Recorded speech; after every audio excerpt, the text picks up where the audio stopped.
رب العالمین والصلاة والسلام علی سید الانبیاء والمرسلین وعلی آلہ الطیبین الطاہرین وعلی من تبعهم بإحسان الی یوم الدین اما بعد اعوذ باللہ من الشیطان الرجیم بسم اللہ الرحمن الرحیم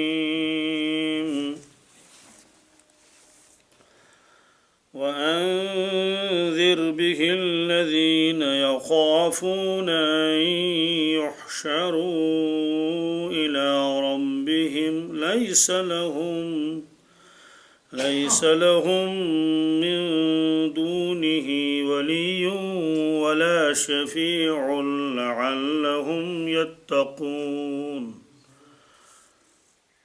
ولا تطرد الذين يدعون ربهم بالغداة والعشي يريدون وجهه ما عليك من حسابهم من شيء وما من حسابك عليهم من شيء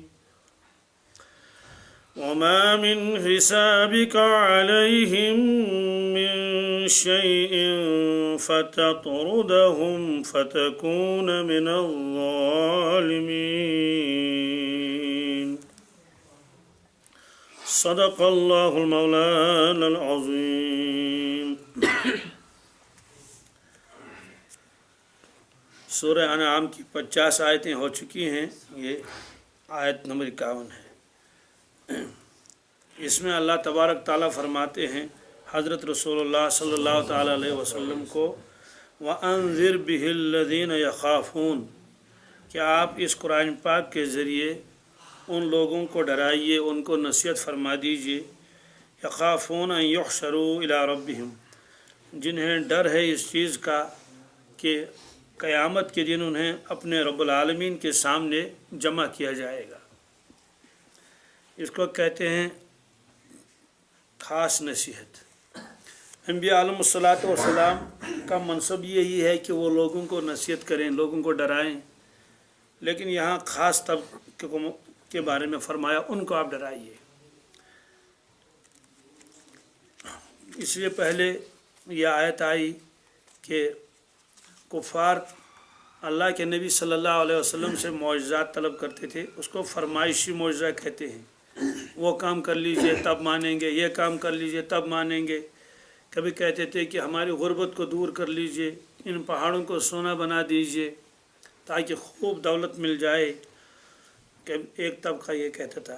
کبھی کچھ کہتے تھے کہ فلاں واقعہ بتا دیجئے، فلاں چیز کے بارے میں اطلاع کر دیجئے ہم کو. کبھی کہتے تھے کہ اعتراض کرتے تھے کہ اگر آپ کو اللہ تعالیٰ نے نبی بنایا ہے پھر آپ کھانا کیوں کھاتے ہیں، پھر بازار کیوں جاتے ہیں.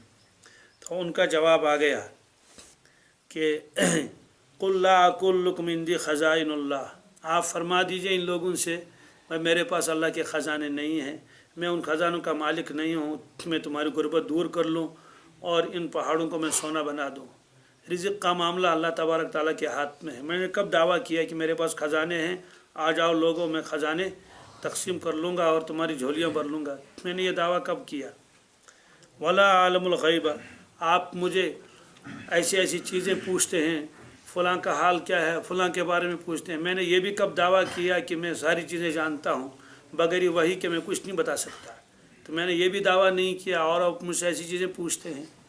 اسی طرح سے آپ کہتے ہیں کہ آپ کھانا کیوں کھاتے ہیں، بازار کیوں جاتے ہیں. ما لہذا رسول یاکل الطعام ویمشی فی الاسواق یہ قرآن پاک میں ہے. یہ کیسا نبی بھیجا ہے اللہ تبارک تعالیٰ نے.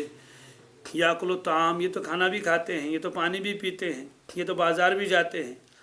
اس کا جواب ہے ولا اقول لکم انی ملک میرا یہ بھی دعویٰ نہیں میں فرشتہ ہوں. میں تو انسان ہوں، مجھے تو ضرورت ہے کھانا کھانے کی، پینے کی، مجھے تو گھر کی ضرورت ہے، مجھے اہل عیال کی ضرورت ہے. تو میں نے یہ کب دعوے کیے جو آپ مجھ سے اس طرح کے مطالبے کرتے ہیں. پھر فرمایا قل هل يستوي الاعمى والبصير افلا تتفکرون آپ فرما دیجئے ان سے کہ اندھا اور بینا کبھی برابر نہیں ہو سکتے. افلا تتفکرون آپ اس میں غور کیوں نہیں کر سکتے. مطلب تو یہ ہے کہ جو لوگ بینا ہیں انہیں معلوم ہے